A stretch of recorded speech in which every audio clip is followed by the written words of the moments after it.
ยังไงครับถ้าใครรู้จักรบกวนคุณช่วยทิ้งว่าจะได้แอบไปเพื่อเธอเปิดใจรักจะได้รู้จักเปิดใจรักให้นั่นเลยจะมีใครจะมีใคร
และศาสตร์กษัตริย์สองสื่อสัตว์มีอุดมการณ์สามรู้คุณพ่อแม่ครูบาอาจา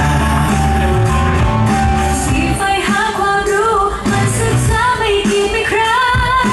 ตั้งใจเพียรคิดอ่านให้ดีค่านิยมดีๆต้องมีในหัวใจถ้าเรารักเมืองไทยจดจำไว้ให้ดีต้องเอาดีให้ได้เกิดเป็นไทยทั้งสิ้นต้องคิดดีต้องทำดีต้องทำได้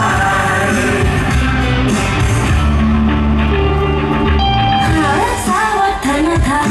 บอกศีลธรรมต้องมีใจเป็นผู้ให้ด้วยใจแบ่งปันเรียนรู้ประชาธิปไตยแต่ต้องมีวินัยรวมกัน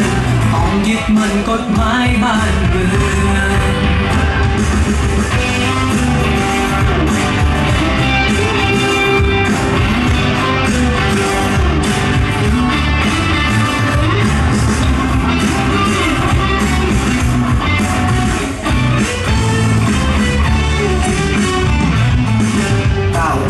สติทุกก้าวเดินไปตามรอยเท้าของพ่อสิทธิ์ต้องเพียงและพอในหัวใจ11เป็นคนเข้มแข็งไม่ยอมแพ้อำนาจบาดใหญ่12รักประเทศไทยรักส่วนรว